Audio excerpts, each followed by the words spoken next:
Hello again, everybody. Welcome back. It is us, your co-hosts with the most. I am Scott Steen, lead handicapper at winnersandwhiners.com, joined as Yep. always by the one and only.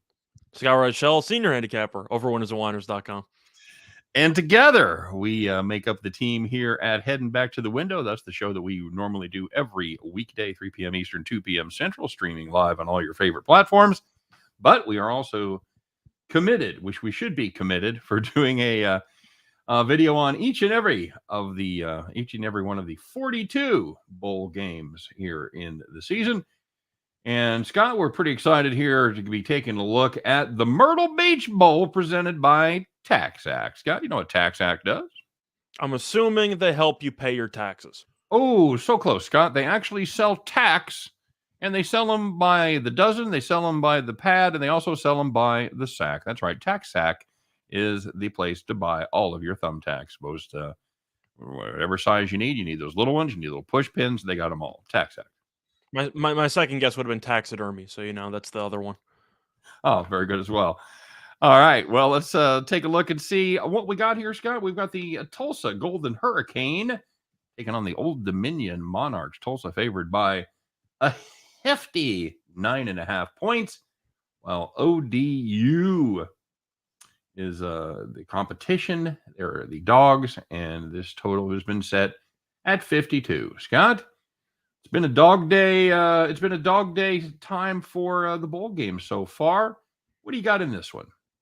So for this one, I am going to stick with the dog trend because I think this is too many points. Old Dominion has won each of its last 5 games. The level of competition has not been great, I will admit that. But if you look at some of the other teams it has faced before, I do think that this team can hang around just because of the fact that Tulsa, we know offensively, with Bryn at quarterback, for better or worse, isn't exactly great by any means. 16 touchdowns, 16 interceptions. I'm not exactly thrilled with Tulsa's tendency to shoot themselves in the foot.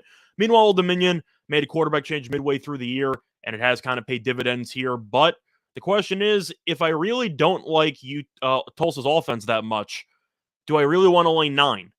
And the answer is no. I get they've won each of the last 3. They beat SMU on the road in the last game of the season, which seems like an impressive win, except for the fact that was the game that Sonny Dykes ditched the program. They're using an interim coach, and I'm sure the team kind of sold out at that point. But the point is, I think Old Dominion keeps it close. I think they got a shot to win the game. This team's been underrated all year long. Anytime you have to win each of your last 5 games in order to even qualify for a bowl game, I think you're very, very live. Because you were basically playing with house money because you shouldn't have been in the bowl game about a month and a half ago, 2 months ago. But you're here, and the fact that you came this far, I think they'll go a little bit further. Give me Old Dominion plus the points, and maybe even a sprinkle on the money line. Very good. Yeah, you alluded to it, Scott. They got off to an awful start after the 16th of October. They were 1-6 and knew they needed to win their next 5 games to qualify for bowl season. And that's exactly what they did. Now, you alluded to the fact that they didn't exactly take care of Murderers Row, and that's true. They beat La Tech, FIU, FAU, Middle Tennessee State, and Charlotte. Of course, we saw a Middle Tennessee State team earlier here in the postseason.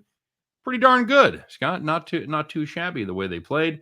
FAU made a bowl game as well. They haven't played yet, but the point is they did beat 2 bowl caliber teams. Correct. And they did not only win, they covered in all those games. They were favorites in 2 of them. 8.5 point favorite over Charlotte, and they smoked the 49ers 56-34. Meanwhile, this Tulsa team is getting a lot of love based on that last victory of the season over SMU. Tulsa they're a team that's going to have to run the football to be successful. And this ODU rush defense, they play pretty well, Scott. Just one team has given up more than 4.5, or one team has earned more than 4.5 yards per carry against the Monarchs, and that was Charlotte, and a lot of that was in garbage time after the game had been decided. I think the trend continues right here, buddy. I'm gonna roll with you.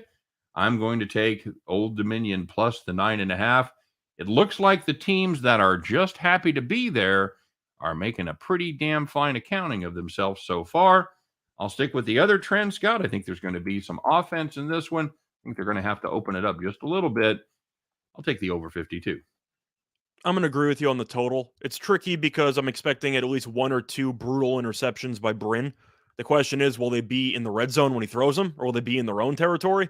I'm hoping for the latter for the sake of points, but I like the over as well. Old Dominion has actually been doing well offensively for the last month and change. Tulsa did score 34 plus points in each of the last two games, so I do think they can move the ball a little bit. But do you agree with me that Old Dominion's alive to win this game, or do you just think Tulsa's going to win but not cover? I don't know how you watch the games that have been played so far and say Old Dominion is not live to win this game. Absolutely true. We have seen this Tulsa team that has been able to play down to their level of competition throughout the season. They lost outright to Navy. They barely snuck by South Florida, and they lost to Cal Davis in one of the more puzzling losses of the year. That was their season openers. They went in for the layup and tripped over their shoelaces, Scott, as they lost 17. They lost 19-17 to Cal Davis. So this is a Tulsa They team. they also should have lost to Tulane in the third to last game because Tulane's ended up shanking. I believe it was like a 35-yarder with no time left before Oh, winning that's in right. overtime. So Yep. they probably should have lost that game too. So the fact that Tulsa is in a bowl game is also a little bit lucky because a couple of breaks went their way, mostly against the Tulane game because they ended up losing to UC Davis in the season opener. But yeah, I think Dominion's alive, and I think there's a good chance that they can win the game. Very good. And that is going to do it for our preview of the Myrtle Beach Bowl presented by Taxact. And you guys, as always, we want you to weigh in on who you think is going to reign victorious in this game. Tell us in the comment section what your favorite side play is. If you got a total on it, what you like as well. And we're keeping track of it. We're seeing how the comment section is doing. We'll keep you updated on that. So until next time, I'm guessing we're going to be back tomorrow taking a look at the Tuesday Bowl game. So you guys stay tuned for that.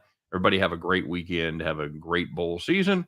And we'll see you in our regular spot, 3 p.m. Eastern, 2 p.m. Central, as Scott and I, as always, attempt to head back to